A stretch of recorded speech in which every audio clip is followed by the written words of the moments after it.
Swayam Prabha. Digital India. Educated India.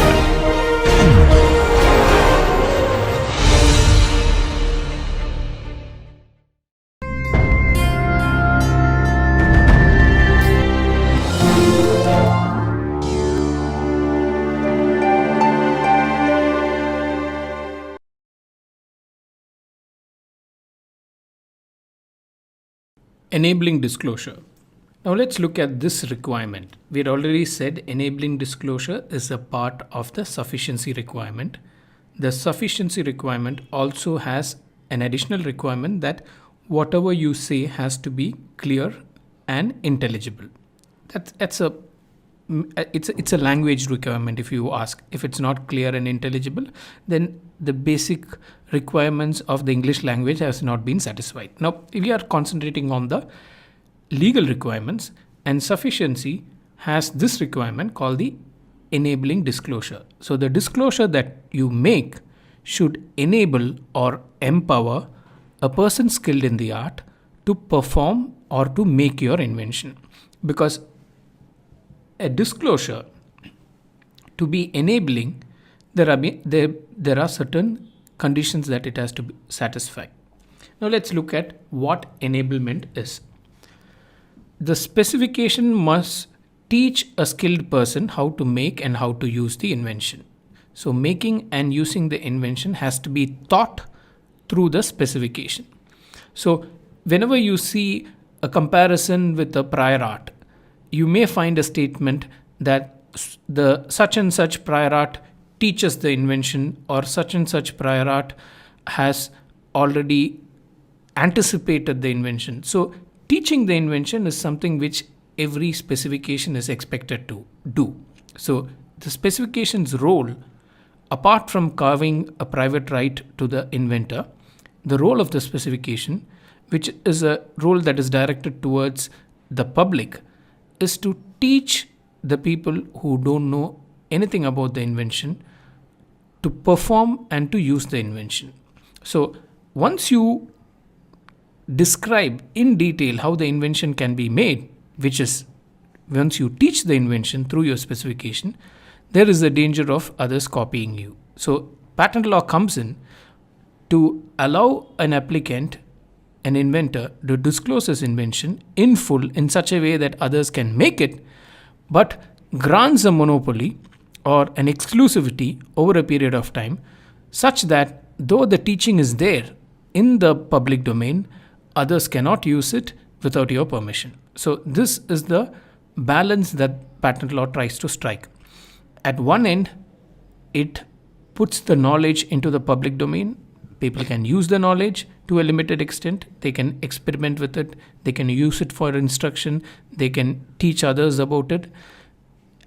Falling short of commercial exploitation, they could do quite a lot of things. That's one part of the patent bargain. And the other part is that though you have put this thing into the public domain, patent law protects you from others copying your invention. So whatever you have claimed becomes your private property, and because you have claimed, you have the right to enforce it against people who may copy your invention, which is what we call infringement. Now, if you don't satisfy this requirement, if you don't teach a skilled person, now it is addressed to a skilled person, so it need not teach the invention to a person on the street. So you could assume so many things that is expected of a skilled person in your art, whatever that art is. So if you don't do this, if you don't teach a skilled person to perform or to use the invention, then it could be a ground for revocation, because section 64 has a whole lot of grounds on which a patent can be revoked. One ground is the fact that your disclosure is not enabling. Now, enablement is a requirement of the disclosure, and this is captured in the language of section 10(1), which we had seen already, where it mentions that the complete specification shall describe the invention. So the description law states that the description should be of such a nature that it enables a person to do it. So section 10 only tells us this simple 3 words, describe the invention. But there are other provisions in the Act which explain what this description has to be. Now, here is that requirement. The enablement requirement, or the fact that a disclosure has to be enabling, or the applicant has to make an enabling disclosure, there are various ways in which you can express the same idea, is contained in section 64(1)(h). Now, this is a ground. Section 64 generally deals with the grounds on which a patent can be revoked. They could be grounds that are extrinsic. There is a prior art which anticipates the invention. That's an extrinsic ground because you have to compare the patent with something that has gone out. They could be a obviousness related objection. The fact that the invention does not involve an inventive step. Again, you need to compare something with the prior art. The enabling disclosure requirement, which can be a ground for revoking the patent, is an analysis which you would do internally. You would read the specification and see whether it discloses the invention in a manner in which a person who reads the specification, whom we call the person skilled in the art, to whom normally all patents are expected to be addressed to. So all patents are addressed to a person skilled in that art. So when a person of that background reads the invention, he is unable to perform it. He is unable to use it. So by which we understand that the applicant has not made an enabling disclosure. So not making an enabling disclosure is an internal requirement because the analysis will completely come out from the specification itself. There is no mapping or matching with something outside. It's going to be an internal analysis. So let's look at that. So this is the ground for revocation. So a complete specification can be revoked if it does not sufficiently and fairly describe the invention. So it's put in a negative language. I've just quoted the relevant part. That is to say, that it continues, the description of the method or the instructions for the working of the invention as contained in the complete specification are not by themselves sufficient to enable a person, so it has to enable a person in India, the person has to be in India, possessing average skill in and average knowledge of the art. So average skill and knowledge, we understand this as a person skilled in the art. So it should enable a person skilled in the art in India, which means it should teach a person skilled in the art in India the art to which the invention relates to. So it should, what should it do? How should it enable a person? It should enable the person to work the invention. Now this is the enabling requirement. The sentence continues also to include the next requirement, that is the best method.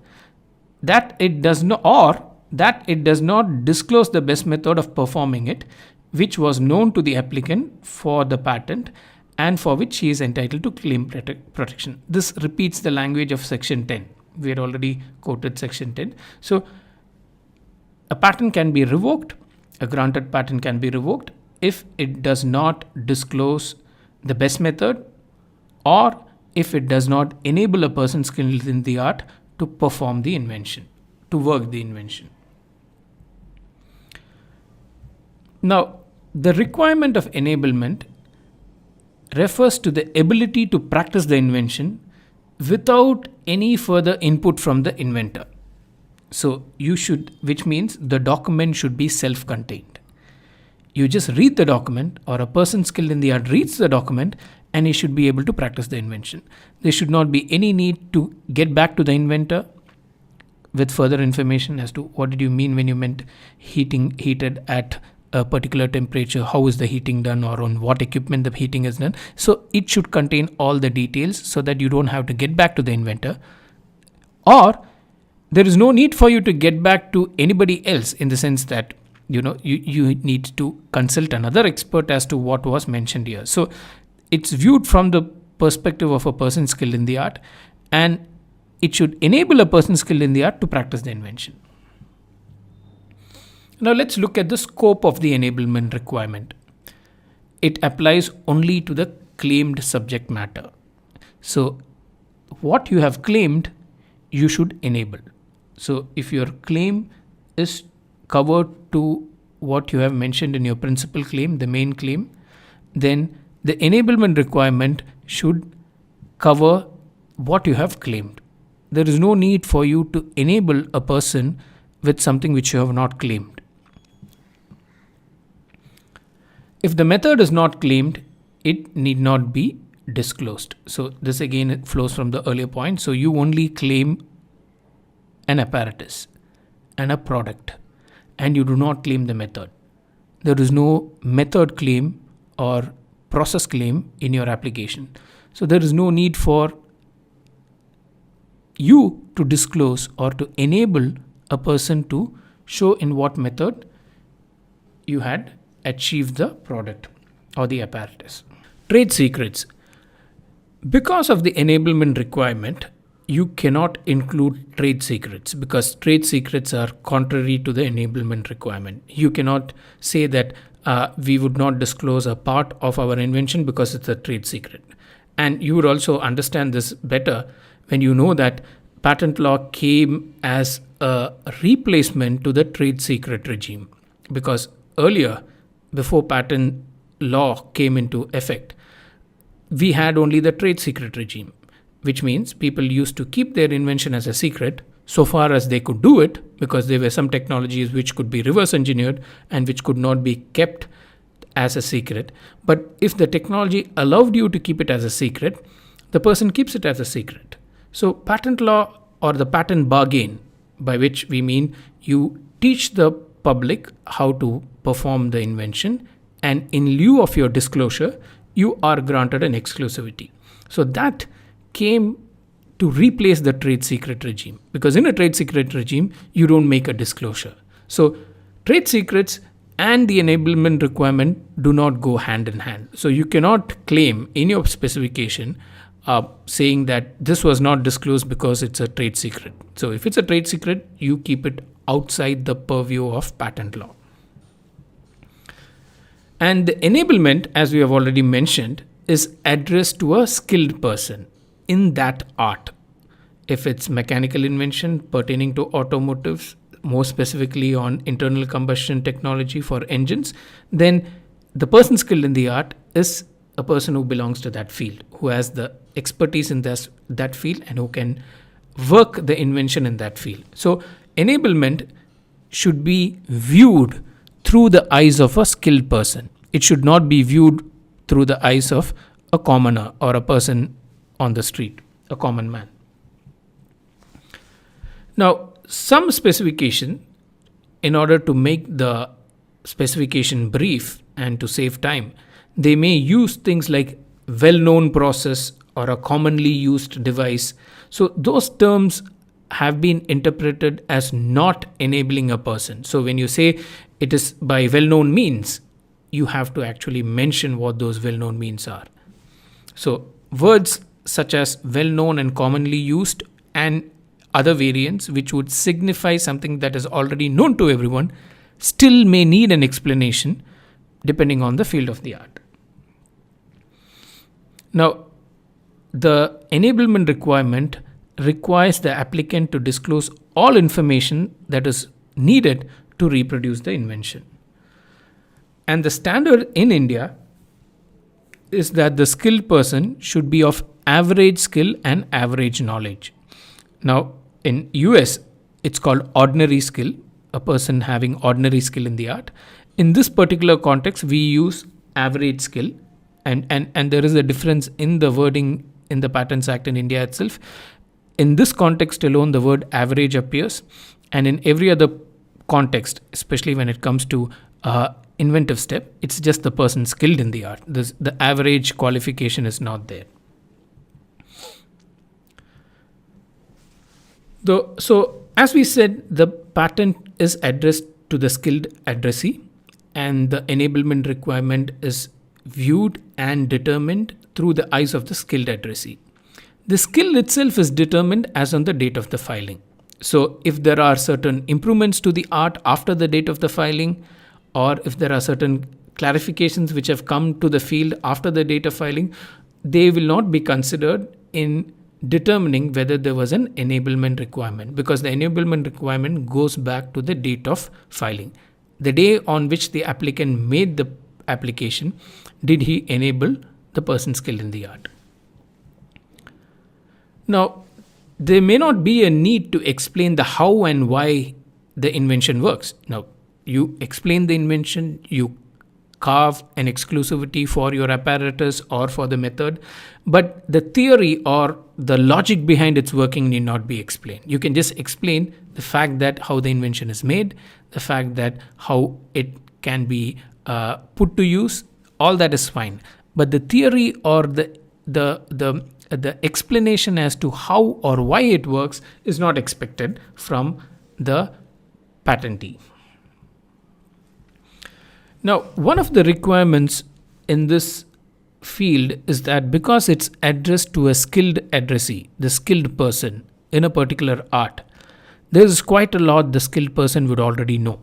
Now, if it's a internal combustion engine, and if you are drafting a specification on an internal combustion engine, the skilled person will know how an internal combustion engine works, the parts of it, how it is to be assembled. You can assume quite a lot of knowledge because it is addressed to a person who already has that skill. But nevertheless, you should ensure that the description that you give are self-sufficient, and there is no need for the skilled person to involve or participate in undue experimentation. Now, undue experimentation is when a person reads the specification and still is not able to perform the invention, and he is required to carry out certain experiments to attain the invention. So, undue experimentation means experimentation which is needed, it is undue, so it's qualified experimentation, which is more than what is usually required. So if a person skilled in the art reads the specification, he has to go to the lab, he has to do n number of things before he can actually find it, or if he has to do some more experiments, then that's a criteria which the courts will regard as not having satisfied the enabling disclosure requirement. Now, the claims should also match what has been disclosed. Now, this is the principle which we discussed earlier. The enablement requirement is only for the claims, what you have claimed. So the claims, this is the other side of it. The claims should match the enabling disclosure. So what you would do, because as we have taken the approach of drafting the claims first, you will ensure that the main claim is disclosed, the way of performing it is disclosed in detail in the specification. So it also turns out that the claims would eventually match that disclosure.